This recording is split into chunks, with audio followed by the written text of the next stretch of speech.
There's a manuscript that church officials tried to burn 17 times across 4 centuries, and every time they thought they'd destroyed the last copy, another one surfaced in a monastery cellar, a merchant's trunk, or hidden inside the binding of an approved gospel. And what terrifies them isn't that it contradicts Jesus, but that it reveals a version of him so profoundly human, so psychologically complete, so uncomfortably intimate with doubt and transformation, that it demolishes the sanitized narrative we've been handed since childhood. This isn't about conspiracy or sensationalism.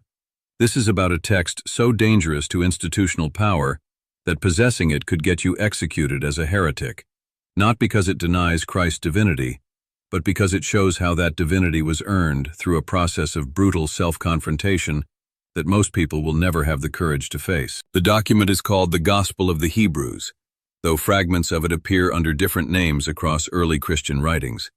And what makes it forbidden isn't its age or its authorship, but the single scene it contains that was systematically removed from every canonical gospel. The moment when Jesus, standing waist-deep in the Jordan River before his baptism, turns to John and says words that were too psychologically devastating for the Roman Church to allow into official doctrine. "I'm afraid." Not afraid of the water, not afraid of the ritual, but afraid of what comes after, afraid of the weight of becoming what the world needs him to become, afraid that he might fail, that he might not be strong enough, that the voice he hears calling him forward might be his own desperate hope rather than the voice of God. This is the Jesus that terrifies religious authority, not the marble statue, not the stained glass icon, but the man who stood at the threshold of his mission and felt the full human terror of inadequacy, the crushing awareness that once you step into your purpose, there's no stepping back. The transformation demands the death of who you were, and that death is real, it's painful, and no amount of divine calling makes it easier. The Gospel of the Hebrews preserved this moment because the early Jewish Christians who wrote it understood something that later Roman Christianity tried to erase, that holiness isn't a state you're born into, it's a state you become through the willingness to face what you fear most about yourself, to stand naked before the truth of your own limitations and choose to move forward anyway. And that's why this text was burned, because if people understood that Jesus struggled, that he doubted, that he had to earn his transformation through the same psychological warfare we all face, then the church couldn't sell salvation as a transaction, couldn't position themselves as the only mediators between humanity and God, couldn't build an empire on the idea that divinity is distant, unreachable, something you need priests and rituals and institutional approval to access. The forbidden scene continues. After Jesus confesses his fear, John doesn't offer comfort, doesn't reassure him, doesn't say, "You've got this," or "God wouldn't call you if you weren't ready." Instead, John grabs Jesus by the shoulders, looks him dead in the eyes, and says something that appears in no canonical gospel, but shows up in 3 separate early Christian sources. "Then drown. Let the old man drown right here, right now. Because what you're afraid of isn't failure, it's succeeding. It's becoming what you know you can become, and that terrifies you more than any demon in the wilderness ever could."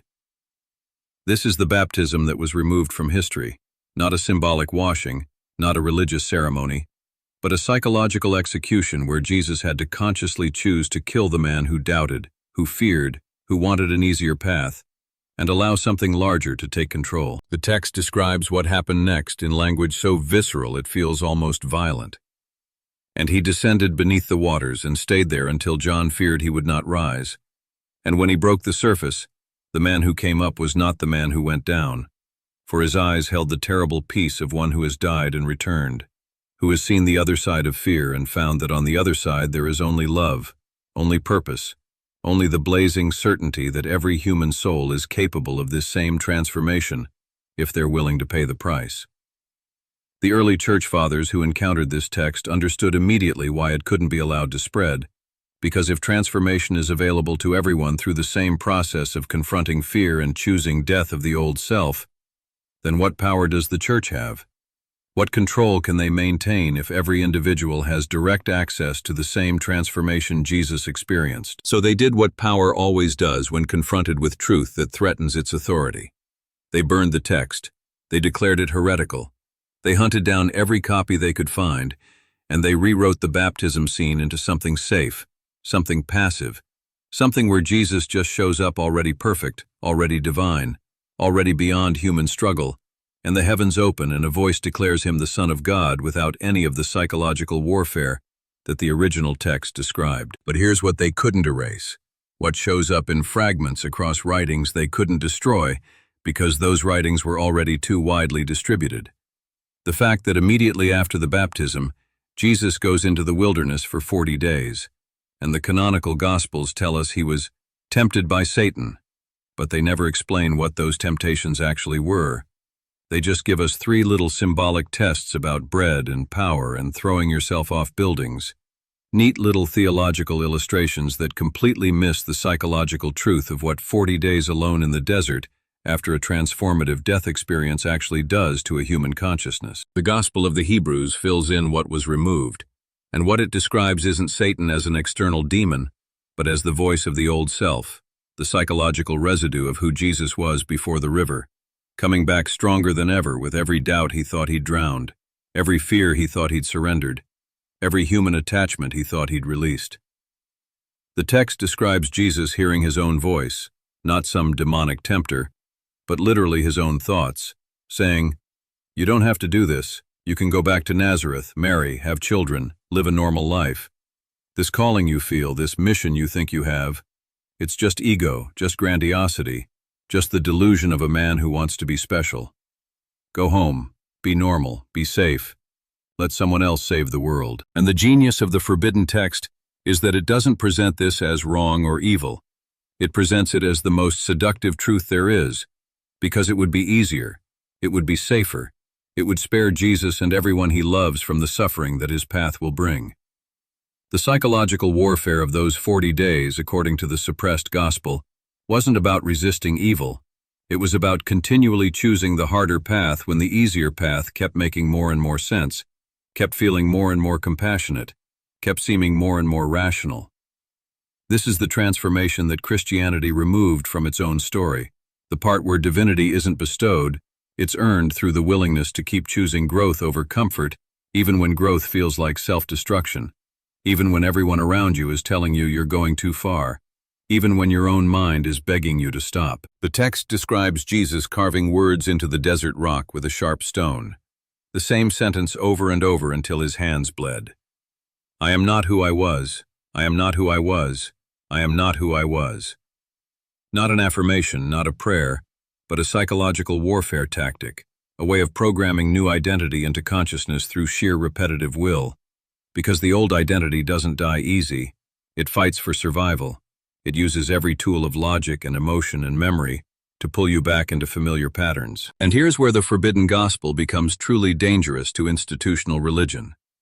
It describes Jesus failing repeatedly during those 40 days, giving up, deciding to go home, actually starting the walk back toward Nazareth 3 separate times before something, not a voice from heaven, not an angel, but his own deepest knowing, what the text calls the part of him that had already drowned in the river and was watching from beyond death, would stop him and turn him around.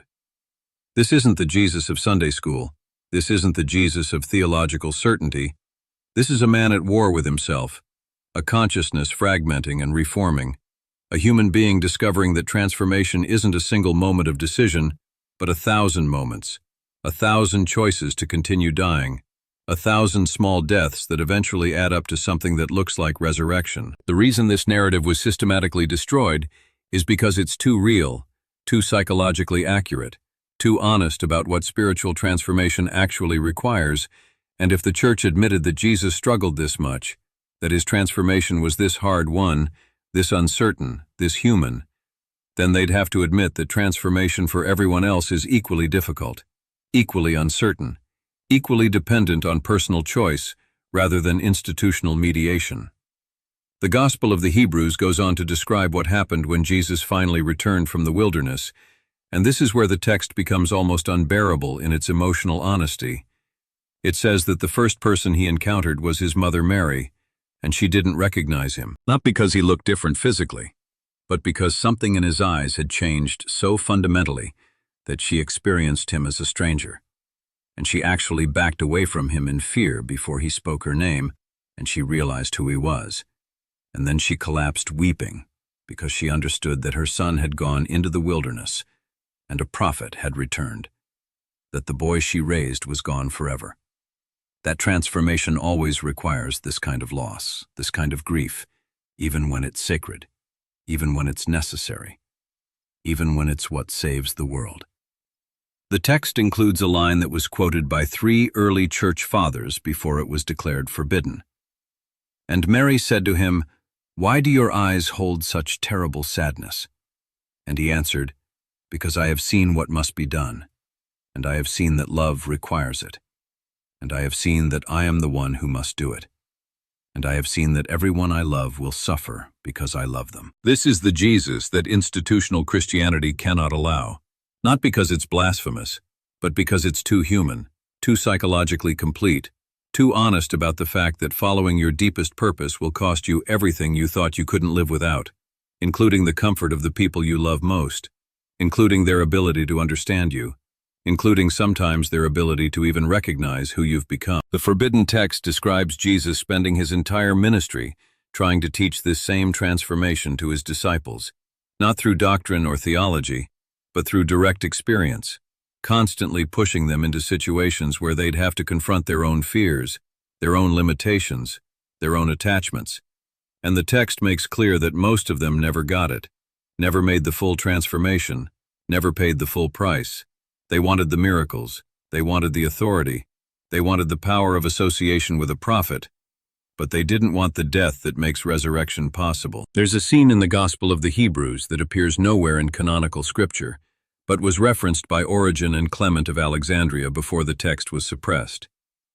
Jesus takes Peter aside after Peter has failed to heal a sick child, and Peter is devastated, and Jesus says, "You tried to heal him with your belief in me, but healing requires your belief in the transformation I underwent, the death I died before I became who you see before you. And until you're willing to die that same death, until you're willing to drown your own old self the way I drowned mine in the Jordan, you'll be able to perform wonders, but you'll never be able to transform, not yourself and not anyone else." This teaching was too dangerous because it placed the power of transformation directly in the hands of each individual, made it dependent on personal psychological warfare rather than institutional membership, suggested that the path Jesus walked was meant to be walked by everyone rather than worshipped from a distance. The text describes the crucifixion in language that was too psychologically intense for the Roman Church to preserve. It says that while hanging on the cross, Jesus didn't pray for forgiveness for his executioners out of some abstract divine compassion, but because he saw in them the same fear that he had faced in himself at the Jordan River, the fear of becoming something more than what you are, the fear that makes humans destroy anything that shows them their own unrealized potential, their own unlived transformation. The Forbidden Gospel quotes Jesus saying from the cross not, "Father, forgive them, for they know not what they do," but something far more psychologically penetrating. "Forgive them because they know exactly what they do. They're killing the part of themselves they see in me, the part that could transform, the part that could become divine, the part that terrifies them more than death itself, because choosing transformation means admitting they've been living as less than they could be, and that admission is more painful than any crucifixion." This is why the text was burned, because it suggested that the real crucifixion isn't what they did to Jesus. It's what we do to ourselves every time we choose comfort over growth, safety over transformation, the familiar prison over the terrifying freedom of becoming who we're actually capable of being. The Gospel of the Hebrews ends with a resurrection scene that explains why it could never be allowed into canonical scripture. It describes Jesus appearing to James, not to prove he'd risen from physical death, but to show James what resurrection actually means, that the man who hung on the cross wasn't the same man who stood in the tomb, that he died again on the cross, died even more completely than he died in the Jordan, and what resurrected wasn't the man but the principle, the pattern, the possibility that consciousness itself can transform beyond what we think of as human limitation. The text quotes Jesus telling James, "I didn't rise from death. Death rose through me into something beyond death, and this is what I came to show you, that you are not your body, not your history, not your fears, not your limitations. You are the capacity for transformation itself, And that capacity never dies because it was never born. It is what you've always been underneath the identity you've been desperately defending your entire life.